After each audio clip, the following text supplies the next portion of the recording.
ocasión vamos a hablar del siguiente tema, que es osteología. Algo que tienes que saber es la etimología y el estudio de la disciplina. No te olvides que osteo es hueso y logía es estudio tratado. Etimológicamente es el estudio de los huesos, pero la osteología es la disciplina que se va a encargar del estudio del sistema esquelético o sistema óseo. Ahora, el sistema óseo es el conjunto de órganos que de ahora en adelante lo vamos a conocer con el nombre de huesos.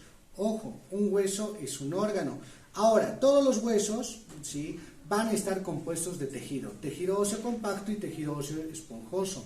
Luego, el tejido óseo compacto y esponjoso van a estar compuestos de células óseas. Vamos a abordar este tema hablando de las células, luego de los tejidos, luego de los órganos y por último hablar del sistema óseo en conjunto. ¿De acuerdo? Entonces empecemos con lo que vienen a ser las células óseas. ¿Sí? Las células óseas. Dentro de las células óseas tenemos que ver una primera célula ósea, que se lo conoce como la célula osteoprogenitora, o también conocida como célula osteógena. ¿Sí? ¿Qué característica tiene esta célula osteógena u osteoprogenitora? Que viene a ser una célula madre, ¿sí? Pero una célula madre de tipo unipotente. Una célula madre unipotente. ¿Qué significa aquello? Que esta célula va a ser la encargada de generar el resto de las células. Va a generar los osteoblastos, los osteocitos y los osteoclastos. Por eso es una célula madre. Pero esta célula madre ha venido de otra célula madre que viene a ser una célula mesodérmica o mesenquimal. ¿De acuerdo? Del mesodermo como tal. Porque todo el hueso deriva del mesodermo. No te olvides de aquello. Entonces ahí está. Aquí tenemos esta célula osteoprogenitora u osteógena y va a generar otras células. Sus células hijas. Estas células hijas, pues de ahora en adelante vamos a tener tres. Los osteocitos, osteoblastos y osteoclastos. La siguiente que vamos a hablar va a ser de esta célula, que viene a ser el osteoblasto. ¿De acuerdo? El osteoblasto va a ser no te olvides, bueno, algo que tienes que saber además, osteo es hueso y blasto etimológicamente significa producir. ¿Ok? Entonces, etimológicamente va a ser producir hueso. ¿Sí? Producir hueso. Es una célula encargada de producir hueso. ¿De acuerdo? Entonces, eso es hablando etimológicamente. Ahora, dentro de todo aquello, los osteoblastos se van a encargar de sintetizar dos componentes. Uno que se llama el colágeno y la sustancia fundamental. ¿De acuerdo?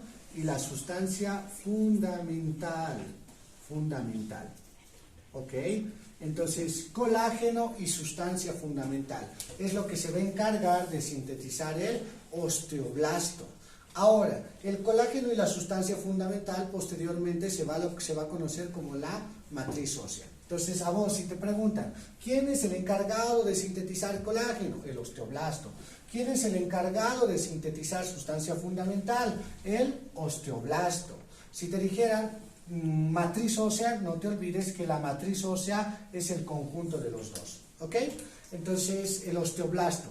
Obviamente, el osteoblasto va a venir, la célula precursora va a ser la célula osteoprogenitora. Ahora, estos osteoblastos van a convertirse en osteocitos. ¿Por qué? Porque estos osteoblastos como tal, como se van a encargar de sintetizar el colágeno y la sustancia fundamental, específicamente la parte orgánica, entonces van a quedar atrapados. Y aquellos osteoblastos que quedan atrapados se los van a conocer con el nombre de osteocitos. Mira, este viene a ser un osteocito que va a emitir diferentes prolongaciones protoplasmáticas, ya que se van a comunicar con otros osteocitos. De tal forma que estos osteocitos van a tener una función principal. ¿Cuál va a ser? Será pues la regulación, van a regular la concentración, ¿sí? Regulan la concentración, ¿sí?, de calcio y fósforo. ¿De acuerdo? Regulan la concentración de calcio y fósforo. Ellos van, entonces no te olvides, te pueden preguntar cuál es la célula que se encarga de regular el calcio y el fósforo. Tú vas a responder, pues el osteocito. ¿De acuerdo? Ahora, tienes que tomar en cuenta que el calcio y fósforo no lo va a sintetizar. Sinónimo de sintetizar es producir, sinónimo de producir es crear. Entonces, no lo va a crear el osteocito, solamente lo va a regular. ¿Por qué? Porque es un componente inorgánico. Pero de ahora en adelante, a todos los componentes inorgánicos que son elementos, lo vamos a llamar minerales. Tal es el caso del sodio, el potasio, el cloro, magnesio. En este caso, el calcio y el fósforo van a ser minerales. Bueno, lo llamamos de ahora en adelante en biología y en anatomía minerales. Entonces se va a encargar de la regulación ¿de qué? De dos minerales específicos, del calcio y el fósforo. ¿De acuerdo?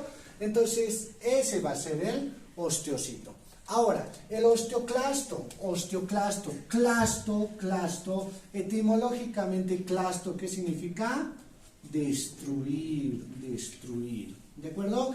Entonces, clasto, destruir. ¿Por qué? Porque vamos a ver en otros capítulos, por ejemplo, vamos a ver cartílago y van a ver los condroblastos, los condroclastos, ¿no ve? Entonces tú ya tienes que armar las palabras, condrocartílago, clasto, destruye cartílago, pero en este caso son osteoclastos, destruir huesos. Son células encargadas que se van a encargar de la destrucción del hueso. Ahora, estas células, mira, si tú notas, mira, la célula osteoprogenitora tiene un núcleo, los osteoblastos un núcleo, el osteocito un núcleo, mientras el osteoclasto tiene varios núcleos. Es por eso que es una célula multinucleada, que viene de la cual esencia aproximadamente de 50 monocitos. Los monocitos son células fagocíticas. Fago es comer, se van a encargar de comer, ¿de acuerdo? Se van a encargar de ¿qué? De destruir lo que viene a ser el hueso, ¿sí?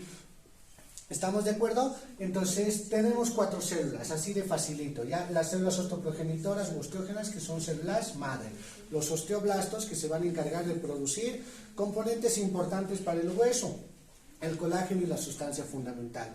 Los osteocitos, que se van a encargar de la regulación de calcio y fósforo, que de ahora en adelante lo estamos llamando minerales. Los osteoclastos etimológicamente son aquellos que van a destruir lo que viene a ser el hueso, pero para poder destruir tiene que haber una fusión de varias células. Estas células se llaman monocitos, y al unirse varias células forman pues esta célula multinucleada, donde va a tener este borde, que se lo conocen borde en cepillo, por el cual va a ocasionar la resorción ósea. Bueno, ahorita te explico la resorción ósea, por el cual se encarga de destruir el hueso. ¿Estamos de acuerdo? Ahora, si nosotros hacemos una analogía, miren, aquí lo vamos a tener al osteoblasto, y aquí lo vamos a tener al osteoclasto. ¿De acuerdo? Entonces ahí está, miren, tenemos el hueso, ¿sí? Tenemos el hueso, y el que se va a encargar de construir el hueso fundamentalmente es el osteoblasto. Y el que regula la concentración de calcio y fósforo, pues es el osteocito. Pero ya no vamos a utilizar la palabra construir, vamos a utilizar la palabra remodelación. Entonces, ¿quién se encarga de la remodelación ósea? Pues serán los osteocitos. ¿De acuerdo? Los osteocitos atrapados. Entonces, los osteocitos atrapados, pues son osteoblastos. ¿De acuerdo? Los osteocitos atrapados son los que se van a encargar, los osteoblastos atrapados, conocidos como osteocitos, mejor dicho, se encargan de la remodelación ósea. Y los osteoclastos, mira, son mucho más grandes. ¿Por qué? Porque es la fusión de varias células. ¿Qué células? Los monocitos. Ellos se van a encargar de destruir el hueso y ya no vamos a decir destruir, vamos a utilizar la palabra resorción. Ellos se encargan de la resorción ósea.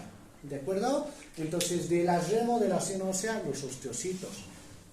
Los osteocitos son osteoblastos atrapados. Y la resorción ósea está dada por los osteoclastos. Entonces tiene que haber siempre todo esto en cualquier etapa de tu vida, más aún por ejemplo, en tu etapa adulta. ¿Qué es lo que va a ocurrir? Va a haber una remodelación y va a haber una resorción. Mientras se destruye el hueso, se tiene que empezar a construir. ¿De acuerdo? Entonces, luego, ¿pero qué es lo que pasa en la etapa de crecimiento? La remodelación ósea es mucho mayor respecto a la resorción ósea. ¿De acuerdo? ¿Y eso por qué? Porque va a actuar una hormona, ¿ya? Y la hormona que se encarga de estimular la remodelación ósea, pues viene a ser la GH, la hormona de crecimiento, que esté sintetizada en la glándula pituitaria o hipófisis. ¿De acuerdo? Ahora, entonces, si en la etapa donde tú vas a desarrollar mayor masa ósea, es en la etapa de crecimiento, entonces en la vejez va a ocurrir lo contrario. ¿Cuál va a ser? Que va a aumentar la resorción ósea y la remodelación va a ser menor. ¿De acuerdo? Entonces, ¿qué va a generar? Va a generar pequeños huecos, porque si te das cuenta, van a ser como ladrillos. Entonces, generan esos huecos. Y al generar esos huecos, se van a producir puntos débiles, que se lo va a conocer posteriormente como la osteoporosis. Vamos a tener un capítulo específico para hablar de patologías del sistema óseo. Vamos a hablar de la osteoporosis, el raquitismo, la osteomalacia, ¿de acuerdo? Entonces, pero ahorita tenemos que conocer lo normal para luego saber lo patológico, ¿ya? Pero cabe recalcar, ¿no? Entonces, depende de la etapa en la cual te encuentres, donde va a haber la remodelación y la resorción ósea. Por lo general, tiene que haber resorción, sí, va a haber, pero a la vez tiene que haber remodelación. ¿De acuerdo? En la etapa de crecimiento aumenta la remodelación y la resorción permanece igual. Mientras en la vejez, ¿qué es lo que pasa? Aumenta la resorción y la remodelación queda. ¿Estamos bien? Entonces, ahora, estas células van a agruparse para poder formar tejidos, pero quiero que tomes algo en cuenta, que el hueso como tal tiene dos componentes, un componente inorgánico y un componente orgánico, ¿de acuerdo? Entonces, dos componentes. Es por eso que nosotros, por ejemplo, podemos conservar los huesos sin ayuda del formol. ¿Sí? El formol es un conservante de cadáveres que se va a necesitar para todos los órganos, pero en el caso del hueso no es necesario, se podría decir. ¿Por qué? Porque tiene más que todo componente inorgánico. ¿Ok? Entonces, dentro del componente orgánico va a representar alrededor del 30 al 35%. Bueno, aquí en la mayoría de los libros está 30, pero es del 30 al 35%. Y en el componente inorgánico es del 65 al 70%. Aquí lo hemos colocado 70%. ¿De acuerdo? Entonces, algo que tienes que tomar en claro, que lo orgánico, sí, lo va a sintetizar tu cuerpo. ¿Por qué? Porque tienen un esqueleto de carbonos, ¿sí? Es por eso que cuando estabas en colegio vas a ver la química del carbono, la química orgánica, porque tiene un esqueleto, una base de carbonos, ¿de acuerdo? Y que lo sintetiza tu cuerpo. Es por eso que dentro del componente orgánico vamos a tener un 2% que van a representar las células. ¿Por qué? Porque las células lo sintetiza tu cuerpo, ¿sí? Obviamente han venido de las células osteoprogenitoras, pero estas han venido de otras células madre. Todo ha empezado a partir de lo que viene a ser el cigoto y se formaron tales células. Entonces, dentro de todo aquello, las células, ¿sí?, van a estar obviamente en el componente orgánico, ¿sí?, porque son compuestos químicos que se han agrupado y han generado una funcionalidad y una anatomía específica.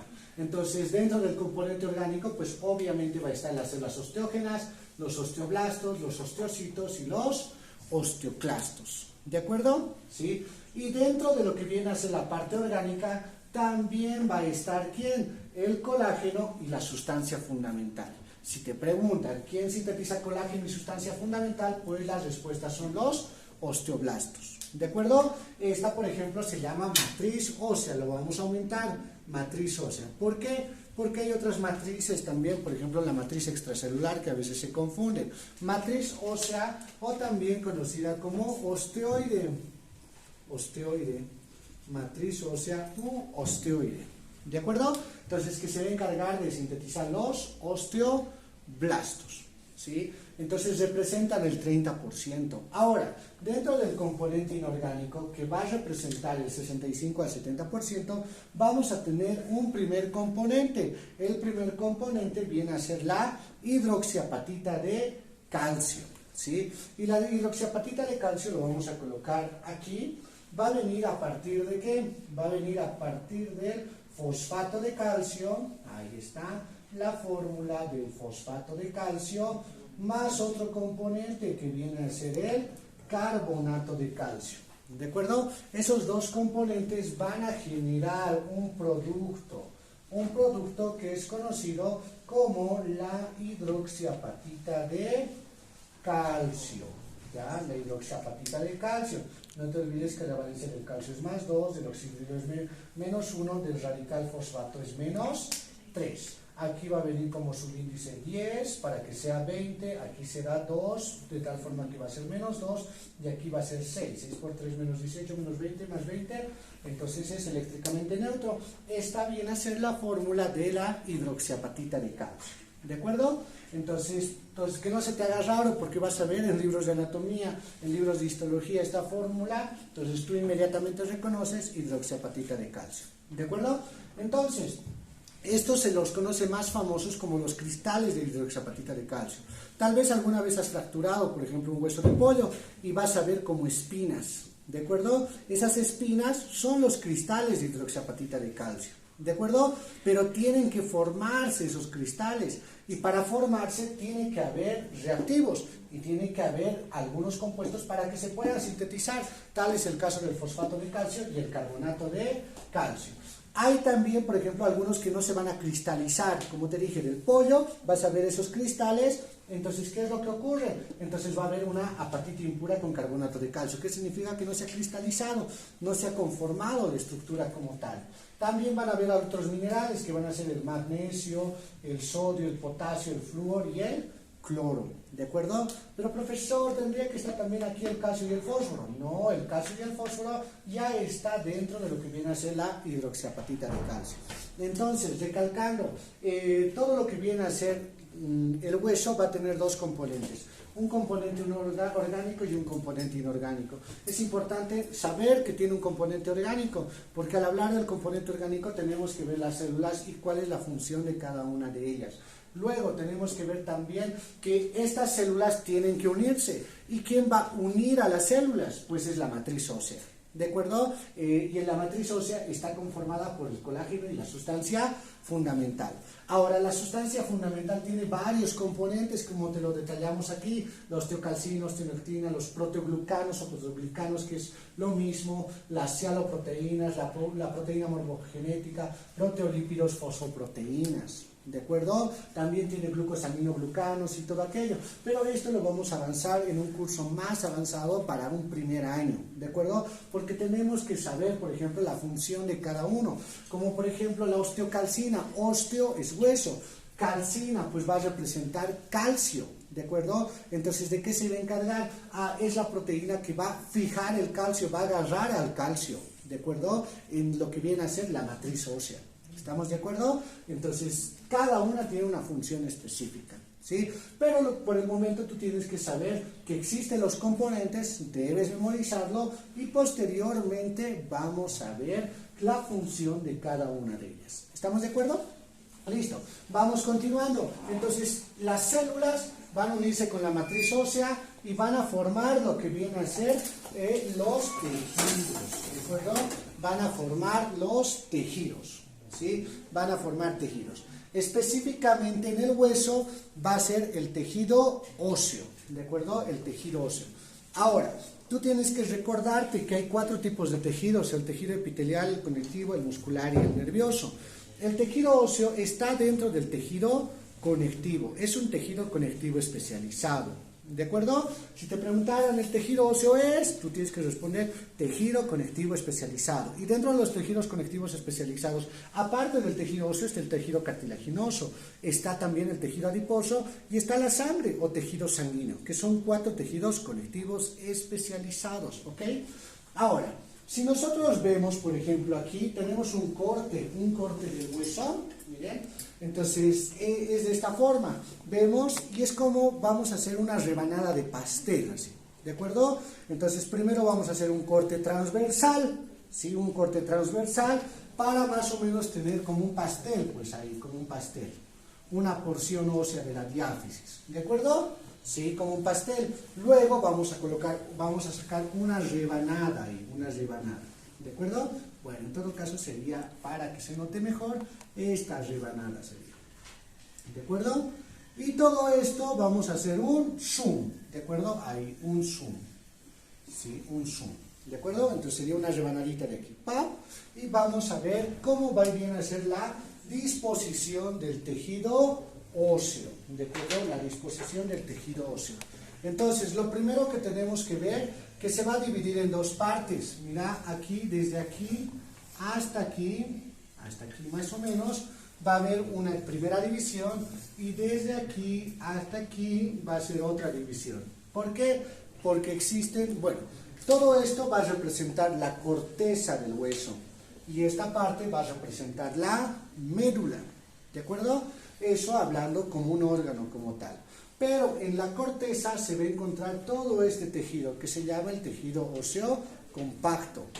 Y en la parte central vamos a tener el tejido óseo esponjoso, ¿sí? Tejido óseo compacto y tejido óseo esponjoso. ¿Estamos bien? El tejido óseo compacto más que todo le da la dureza, ¿de acuerdo? ¿Sí? Y el tejido óseo esponjoso le va a dar le va a darle una función para que pueda soportar mayor presión al hueso como tal, ¿de acuerdo? Vamos a hablar primero del tejido óseo compacto. El tejido óseo compacto, lo primero que nos tiene que llamar, que es que van a ver, por ejemplo, láminas concéntricas, ¿sí? Más o menos como cilindros, ¿sí? Si yo lo proyecto un poco superiormente, entonces van a ser más o menos ahí, van a ser cilindros que se van proyectando, ¿estamos de acuerdo? Esos cilindros, entonces van a ser ahí, esos cilindros van a llamarse los sistemas de Haber, ¿de acuerdo? O también conocidos como ostiones, ¿sí? Entonces, si te preguntaran dónde se encuentra el sistema de Haber, tú tienes que indicar que está en el hueso compacto, en el tejido óseo compacto. Ahora, dentro de ese sistema de Haber va a haber un conducto, y en este conducto se va a alojar ¿qué? Una arteria y una vena. Y hablar de arteria y vena son vasos, ¿de acuerdo? Por ahí van a pasar vasos sanguíneos, ¿sí? Entonces tenemos el sistema de Haber, es todo el cilindro. Y va a haber, por ejemplo, un orificio que luego en su longitud se va a transformar, se va a ver como un conducto, son los conductos de Haber. ¿Estamos de acuerdo? Si vemos, por ejemplo, en un corte sagital, ¿de acuerdo? En un corte sagital, ¿qué es lo que vamos a poder observar? Mira, si te fijas, va a ser como una H, ¿sí? La H. La mayoría de los autores lo toman como la H de Haber, ¿de acuerdo? Que la parte vertical va a estar formado por los conductos de Haber, ¿de acuerdo? La parte vertical. Pero las comunicaciones horizontales van a conocerse como los conductos o canales de Volkmann, ¿de acuerdo? ¿Sí? Los conductos de Haber y conductos de Volkmann solamente son comunicaciones verticales los de Haber y comunicaciones horizontales los de Volkmann, ¿de acuerdo?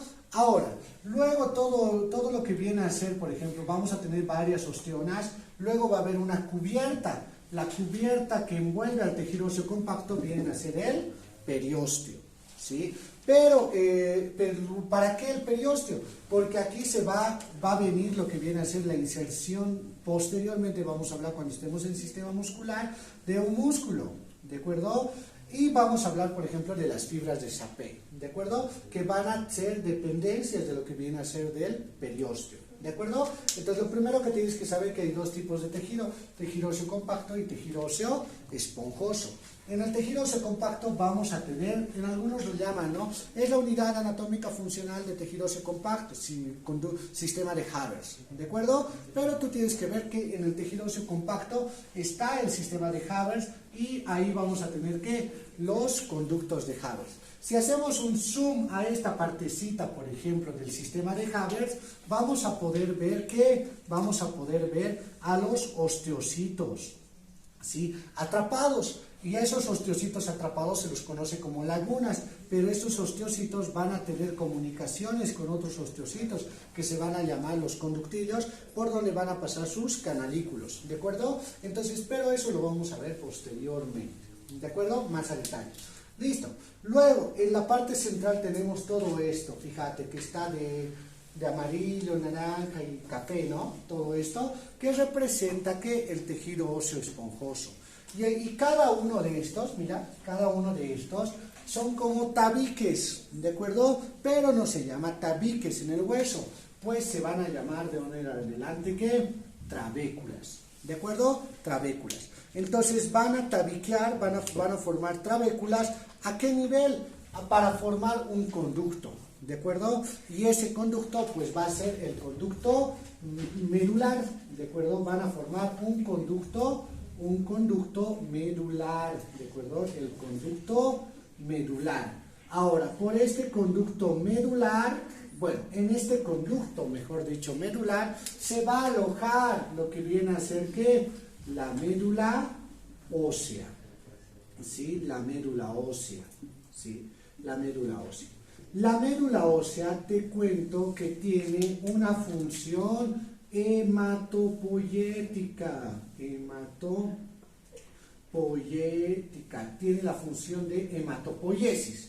Hemato, no te olvides que es sangre. Poiesis viene a ser crear, producir, va a producir sangre, etimológicamente sería, pero no, produce las células de la sangre. Tal es el caso de los glóbulos rojos, los glóbulos blancos y las plaquetas. A los glóbulos rojos, blancos y plaquetas se los conoce como elementos formes de la sangre. Entonces, la médula ósea va a tener la función de ¿qué? De producir elementos formes de la sangre. Tiene la función hematopoyética, ¿ok? Ahora, depende, por ejemplo, depende de la edad, van a haber tipos de médula. Por ejemplo, a tu edad, está 17, 18 o alrededor, entonces va a haber una médula ósea roja. ¿Por qué? Porque todavía tiene la función hematopoyética. ¿Estamos de acuerdo? Luego, en la etapa del adulto, ¿qué viene a ser? Médula roja, médula ósea, pero viene a ser amarilla. O sea, ¿qué significa? Que ya no tiene esa función hematopoyética porque se reemplaza por grasa, ¿sí? Luego, ya en la vejez va a haber la médula ósea parda, ¿de acuerdo? Que viene a ser otro tipo de grasa, ¿sí? Entonces, la grasa parda generalmente, para que tú te acuerdes, o una analogía, es la que está, por ejemplo, en los osos, ¿de acuerdo?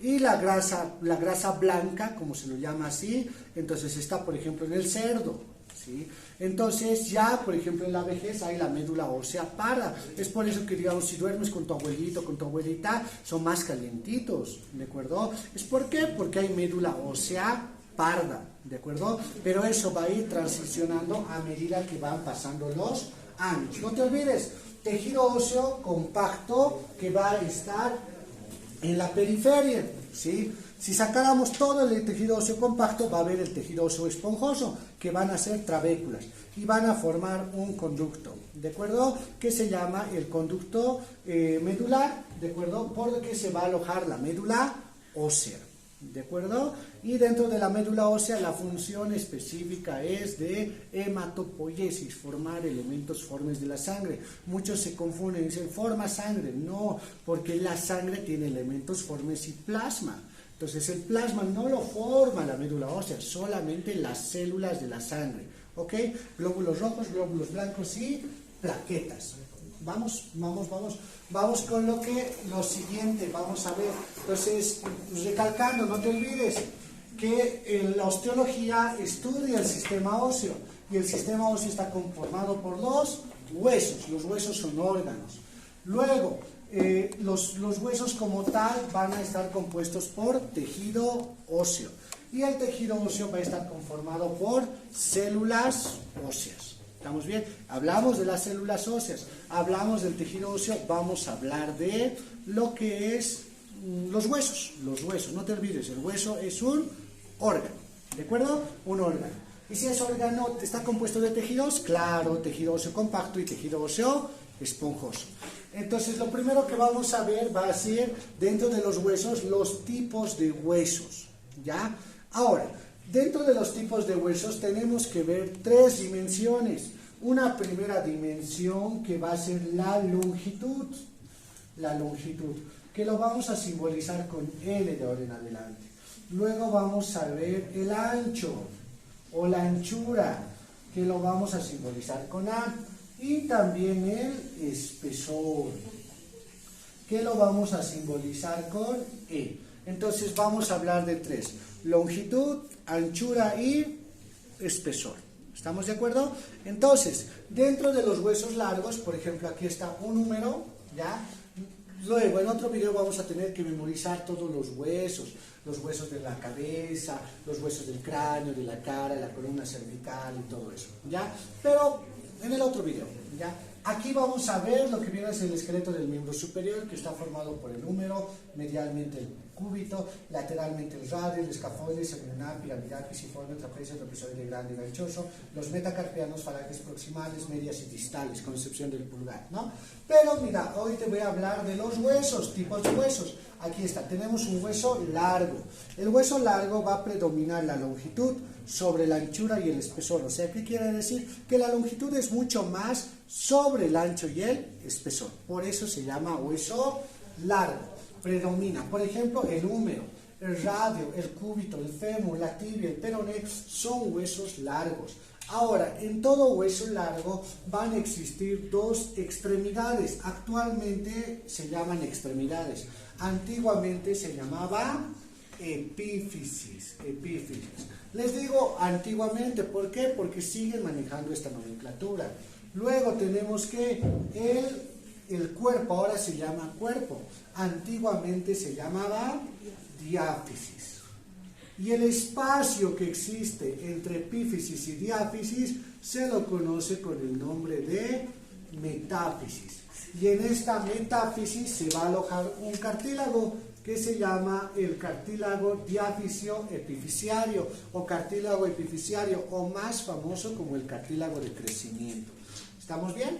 Entonces, luego vamos a hablar, ¿de acuerdo? Del crecimiento óseo, endocondral, intramembranoso, ¿sí? Porque mira, no nos alcanzó espacio, ¿no? Entonces, pero lo que tienes que saber hoy, ¿qué es? Que el húmero es un hueso largo. ¿Por qué? Porque predomina la longitud sobre su anchura y su espesor.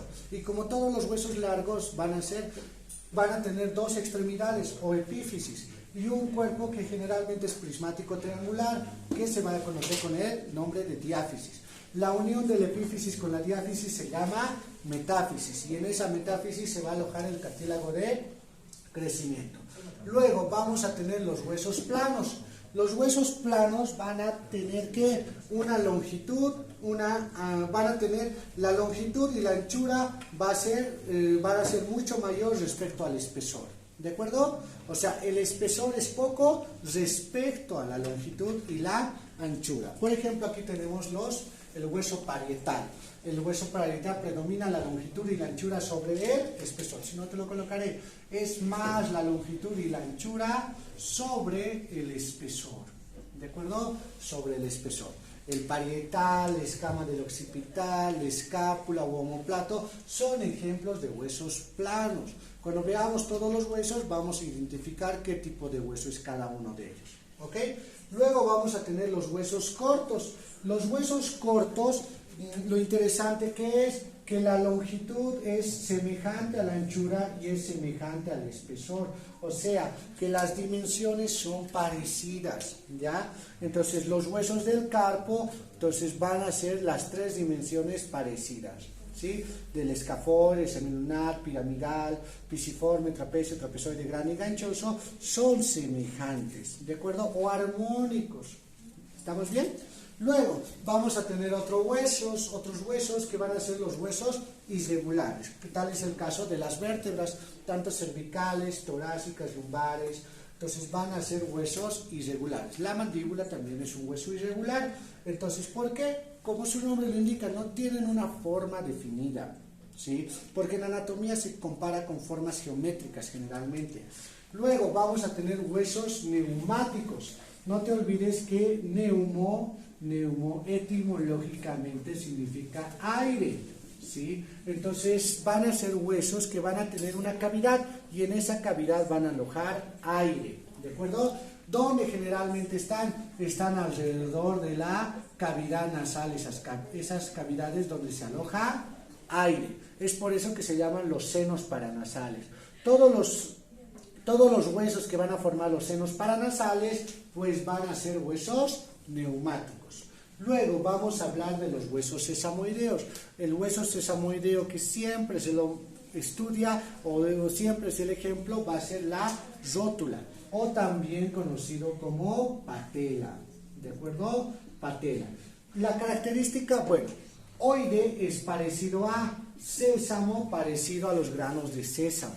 Pero, ¿cuál viene a ser la identificación de los huesos sesamoideos? Por ejemplo, la rótula se va a encontrar por delante de los cóndilos femorales, a la altura de la articulación de la rodilla. A este nivel va a llegar un tendón, ¿sí? Que va a ser el tendón del músculo cuádriceps, ¿sí? El cuádriceps tiene 4 cabezas, tiene un vasto medio, vasto intermedio, vasto medial, vasto lateral y el recto femoral. Esas 4 cabezas se juntan y forman un tendón, ¿de acuerdo? Y en medio de ese tendón se encuentra la rótula. Por eso se llama sesamoideo. Los huesos sesamoideos son aquellos huesos que se van a encontrar en el espesor de ciertos tendones. ¿De acuerdo? Nos faltan los huesitos wornianos, ¿ya? Los huesos wornianos se van a encontrar generalmente en las suturas, ¿sí? Porque ocurre que los parietales no se corresponden, entonces va a haber un hueso sutural, ¿de acuerdo? Un hueso sutural, ¿sí? O también conocidos como huesos supernumerarios. Si tú te palpas, por ejemplo, en la parte posterior a la altura de los parietales con el occipital, ahí va a haber un hueso sutural que es común en nosotros, que se lo conoce como el hueso epactal. Es un hueso worniano, ¿de acuerdo? Posteriormente vamos a continuar con... Bueno, no nos alcanzó la pizarra. Espero que les haya gustado la clase. No se olviden, tienen que darle like, tienen que compartir, tienen que comentar. Las clases siempre van a ser interactivas, vamos a tener las pizarras. Luego, ya mañana, ya la próxima clase vamos a ver directamente con huesos reales los diferentes accidentes anatómicos. Luego nos va a tocar hablar del sistema muscular. Vamos a ver lo que viene a ser con piezas anatómicas reales, el sistema nervioso y todo aquello. Si no estás todavía en las clases, te invitamos para que seas parte de Innova. Chao.